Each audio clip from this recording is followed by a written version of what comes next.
Olá, como vocês estão? No vídeo de hoje eu vou falar sobre literatura, mas eu não vou falar sobre um livro que eu estou lendo ou sobre algum livro que eu acabei de ler. Eu vou falar sim sobre um livro que é muito importante para mim, mas por motivos diferentes. Hoje eu vou falar sobre Rúbia, que é o terceiro livro que eu escrevi, que foi lançado esse ano pela Escortece Editora.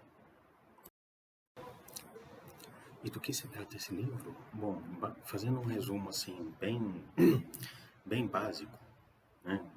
Se eu puder resumir em algumas palavras, ele é uma história de vampiro ambientada num convento europeu do século XVIII.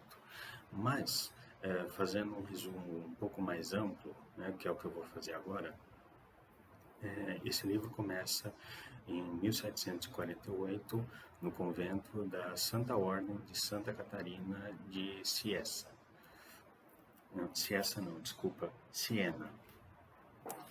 E ele já começa com uma noviça, no caso a personagem título, Rúbia, já adoecida em sua cela no convento. Então ela sai de sua cela e vai para o jardim do convento e lá ela acaba desmaiando e as irmãs elas veem a situação e a levam para o seu quarto junto com a Madre Superiora. No entanto, apesar dos esforços da Madre para tentar trazê-la de volta à vida, a Rúbia acaba falecendo. E nisso, né? E com isso ela é sepultada na cripta do convento. Passado esse epílogo, esse prólogo, nós temos um salto de 25 anos no tempo, onde o convento agora é administrado pela irmã Evelyn. E nas primeiras páginas do livro eu faço um apanhado do convento, conto como é a rotina das irmãs, conto um pouco sobre cada uma delas, sobre como elas foram parar no convento e tal. E eu descrevo também a relação que a Madre Superiora tem com uma das irmãs, que é a irmã Thalia. Por quê? Porque a história em si começa com uma das irmãs, a irmã Marian, relatando à irmã Evelyn o que aconteceu, um incidente que aconteceu no vilarejo, envolvendo uma velha cigana, onde essa freira, a irmã Thalia, hostilizou essa cigana e, enfim, o que provoca a ira da irmã Evelyn, porque, como eu descrevo no livro, ela tem uma boa relação com os ciganos que vem desde os seus tempos de infância. Com isso,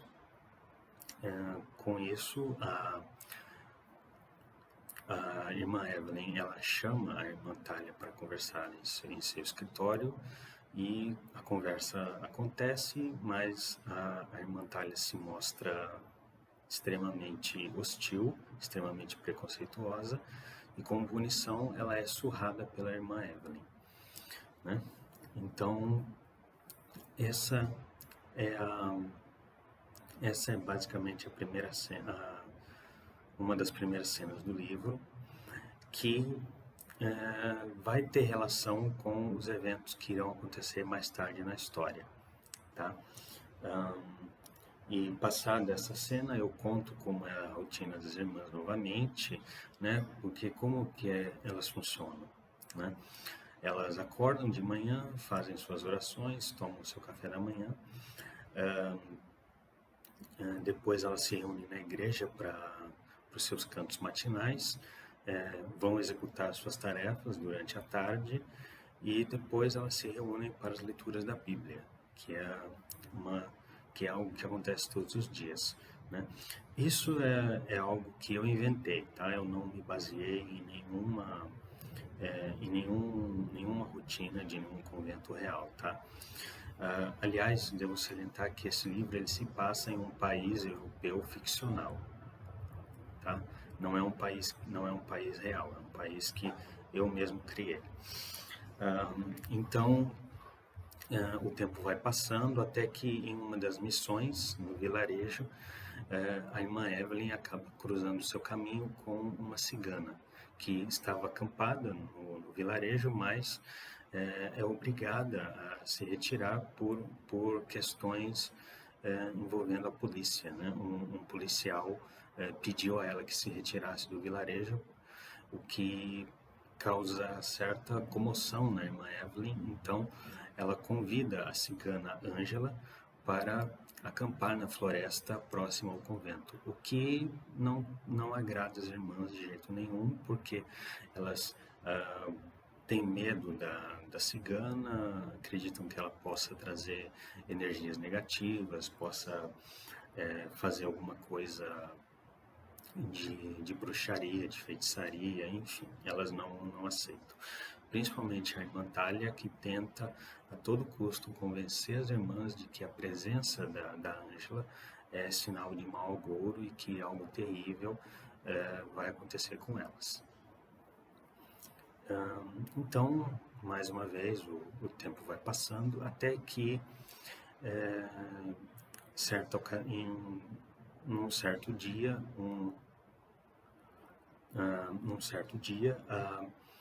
a Rúbia, que estava morta e enterrada na cripta do convento, é trazida de volta à vida com o sangue de uma ratazana que foi morta por um gato. Então, eu passo a descrever o que acontece com o corpo dela quando as gotas de sangue da ratazana atingem os seus ossos. Ela passa a se regenerar e tal, ela assume a forma de uma velha senhora, né? E com isso ela é trazida de volta à vida. E numa noite de tempestade, ela sai de seu túmulo e começa a se alimentar dos ratos que rondam a cripta. E isso continua por um bom tempo no livro, até que, enquanto isso acontece, ela vai se regenerando, ela vai rejuvenescendo. E, além disso, ela passa por mudanças físicas, como, por exemplo, além do rejuvenescimento, as suas presas começam a crescer, ela desenvolve presas. Então, é todo um processo que ela passa se alimentando de sangue de animais, até que, numa noite, ela resolve sair de seu túmulo para se alimentar do sangue de uma das freiras. E é isso que ela faz, e o que, de início, é tratado como uma morte acidental, né? Porque tanto a Madre Superiora quanto o médico que atende a irmã que foi atacada, eles não atinam para as marcas de mordida no corpo da vítima. Então, essa primeira morte é tratada como uma morte acidental. E, mais uma vez, o tempo vai percorrendo até que a Rúbia sai novamente de seu túmulo e mata uma segunda freira. E, nesse caso, a irmã Evelyn, ela consegue ver as marcas no pescoço da vítima e ela, então, resolve pedir ajuda para Ângela para ela descobrir o que está acontecendo. E, nesse inteirinho, a Ângela conta para a irmã Evelyn histórias do seu povo, né, envolvendo vampiros, e com isso elas vão meio que tentando elas tentam impedir de algum modo que a segunda irmã, que foi morta pela Rúbia, volte em seu túmulo para se alimentar das freiras. E ao mesmo tempo, elas começam a suspeitar que exista um vampiro rondando o convento, não é? No caso, existe, que é a Rúbia que está enterrada na cripta. E a trama vai avançando, né? A Rúbia vai fazendo novas vítimas no convento e tal. Não vou me adiantar muito aqui para não dar nenhum spoiler, mas o básico da história é esse. Um resumo mais aprofundado da história é esse. Bom, agora que eu já dei um apanhado da história do livro, eu vou contar um pouquinho sobre as minhas inspirações e como foi que eu tive a ideia para escrever. Começou em 2008, 2009, quando eu assisti no YouTube ao trailer de um filme baseado na vida da Condessa Elizabeth Bathory, que, segundo dizem, teria assassinado mais de 600 pessoas para poder se banhar no sangue delas, para com isso ficar mais jovem. E é meio estranho, né, pensar isso, mas em um determinado momento, quando vem um close no rosto da atriz, eu tive assim, a ideia, naquela mesma ocasião, e comecei a trabalhar no primeiro rascunho, e foi indo, fui desenvolvendo a história e tal. Porém, chegou em um determinado momento em que eu comecei a perceber que talvez a história não tinha fôlego suficiente para se transformar em um livro, né? Talvez poderia ser transformada num conto, mas eu queria que ela se transformasse em um livro. Então eu acabei eu acabei deletando tudo que tinha escrito e resolvi começar do zero. Mas não foi um processo fácil. Eu tive várias ideias diferentes para a história. Em determinado momento eu cogitei não, não fazer dessa história uma história de vampiro, mas sim transformar a Rúbia numa espécie de entidade que tem o poder que tem um poder específico que eu não me lembro agora, mas, de novo, ia ser uma história ambientada num convento, mas ia ser bem diferente do livro que acabou sendo. Enfim, foram várias ideias diferentes e nenhuma me trazia satisfação, né? E eu acho que isso é um processo comum em qualquer pessoa que vai escrever uma história, né? Acho que qualquer escritor passa por isso, né? Então, várias ideias foram surgindo, nenhuma era boa, tal, e eu deixei a história de lado. Até que, acredito que em meados de 2019, final de 2019 ou em 2020 mesmo, uma nova ideia me surgiu e me pareceu interessante.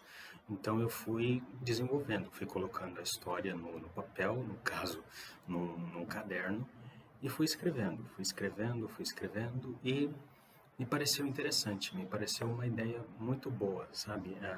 A noção de que o convento é ameaçado por uma vampira, mas as irmãs lá de dentro não sabem da existência dela, né? Porque em uma das versões que acabaram não saindo, eu cogitei a ideia da Rúbia transformar uma das freiras na sua escrava, e com isso essa freira escravizada iria levar uma potencial vítima para a cripta, e com isso a Rúbia a mataria e tal. Mas estruturalmente falando, não me parecia convincente, porque em algum modo as irmãs iriam notar as ausências, né? E como é que essas ausências seriam explicadas, né? Então eu acabei tendo uma ideia que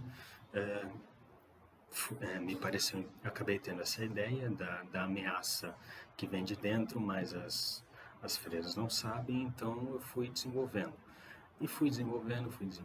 e paralelo a isso, eu acabei criando uma subtrama envolvendo um padre recém-chegado que cuida de uma mulher que perdeu a filha, que sofre de depressão. E naquela época não se sabia que era depressão e tal.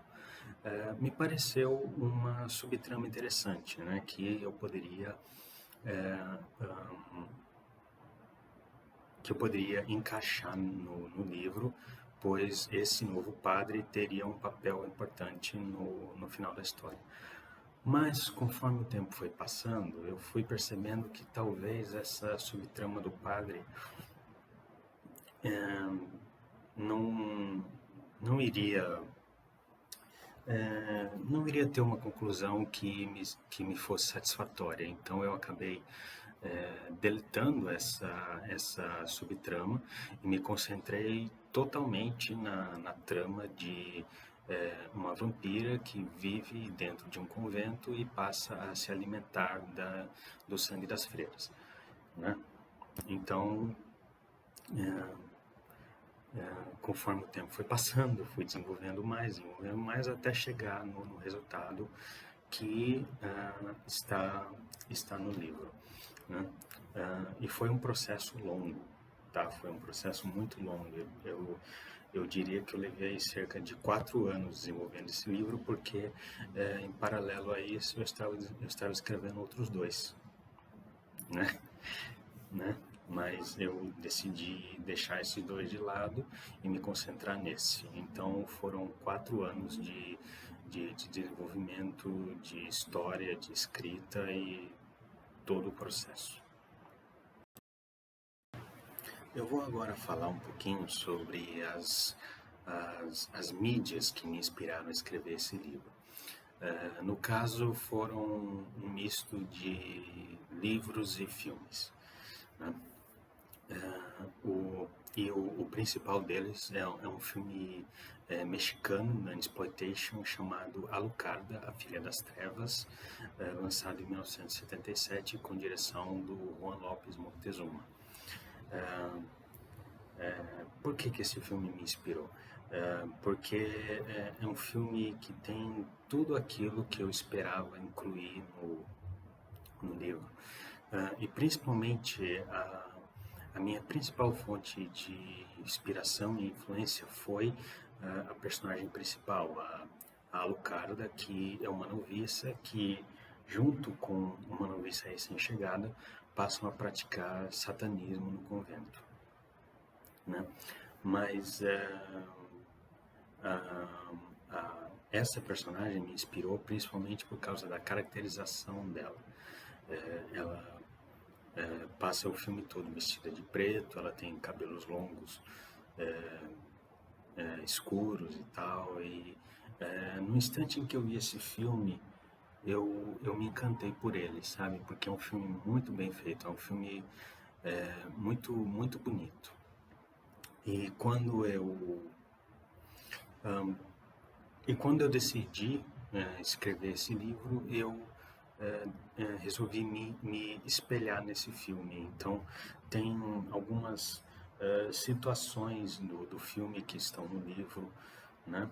Mas algumas cenas do filme estão no livro, serviram de inspiração para algumas cenas do livro. Por exemplo, tem uma cena em que duas irmãs visitam a Ângela no acampamento dela e ela mostra para essas irmãs os seus costumes e tal. E essa é uma cena que foi inspirada por esse filme, porque em determinado momento do filme, a Alucarda e a Justine, que é a noviça recém-chegada, elas encontram um acampamento cigano e os ciganos mostram os seus costumes para elas. Então, foi uma cena que me serviu de inspiração para compor essa cena do livro. E claro, o filme esteve presente na minha mente durante todo o processo de escrita, né? Principalmente por causa da personagem título, da Alucarda. Então, essa é a minha principal influência e inspiração. Outra é outro filme non-exploitation, também mexicano, chamado Satânico Pandemonium, que é sobre uma freira que passa a praticar atos de satanismo após ser influenciada pelo próprio Satã, né? E diferente do Alucarda, esse filme teve influência principalmente nas cenas que não envolvem terror. Então, todas as cenas que envolvem a rotina das freiras, os seus hábitos, os seus costumes, como elas se comportam dentro do convento e tal, me serviram de inspiração. O mesmo pode ser dito do filme O Nome da Rosa, que é a adaptação do livro do Humberto Eco. Eu não li o livro, tá? Eu fui totalmente influenciado pelo filme. E da mesma forma que em Satânico Pandemônio, as cenas que envolvem os monges no mosteiro me serviram de inspiração para compor as cenas que não envolviam nenhum elemento sobrenatural, nenhum elemento de terror e tal. Teve outro filme também, Nunexploitation, que me influenciou também, chamado Escola da Besta Sagrada, que é um filme japonês de 1974. E ele também me influenciou nessa questão de como criar cenas dentro do convento, né, a rotina das freiras e tal, né? Então, essas foram as principais influências cinematográficas. Claro, tiveram outras, né, que nem o Suspiria, do Dario Argento, outro filme mexicano chamado Até o Vento Tem Medo, um filme e um outro filme de terror slasher chamado Noite do Terror, do Bob Clark, que esses filmes me serviram de inspiração no que diz respeito a um ambiente.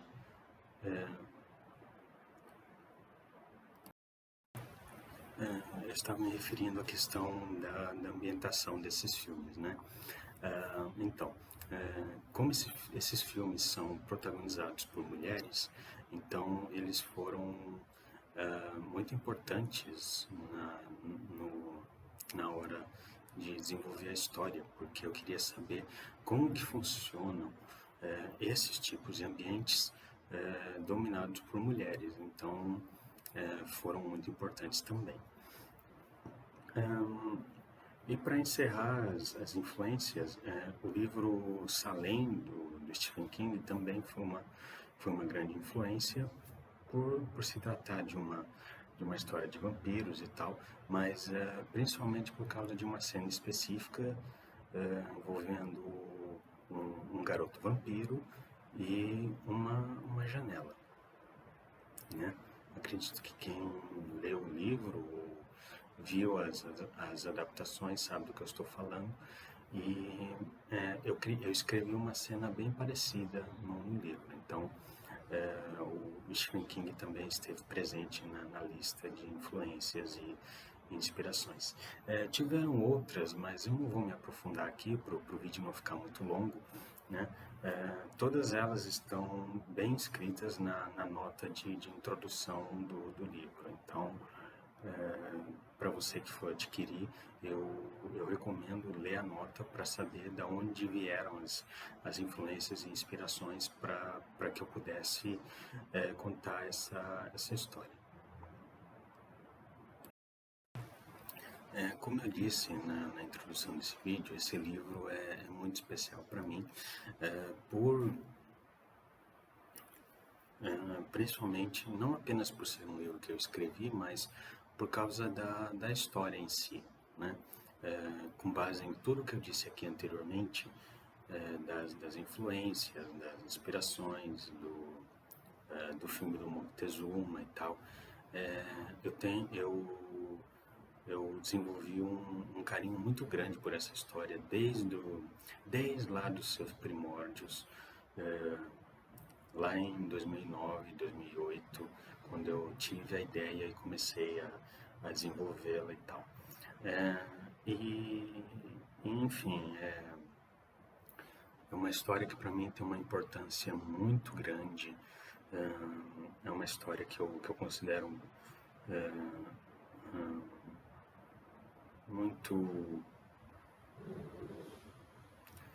muito particular, talvez, né? Enfim, é uma história pela qual eu tenho um carinho muito grande. Não que eu não tenha carinho pelos meus outros livros anteriores, mas por esse eu tenho um carinho muito maior, né, por causa do que já foi mencionado aqui. Então, esse foi o meu vídeo aqui do canal sobre o meu terceiro livro, Rúbia, que foi editado pela Escortez Editora e lançado neste ano de 2024. Eu vou deixar lá embaixo a sinopse para você dar uma conferida e vou deixar também o link para você comprar a sua edição e ter a sua própria experiência de leitura. E antes de encerrar, eu peço a você que, se não é inscrito nesse canal, que se inscreva, deixe o seu like nesse vídeo e compartilhe, certo? Então é isso, muito obrigado e até o próximo.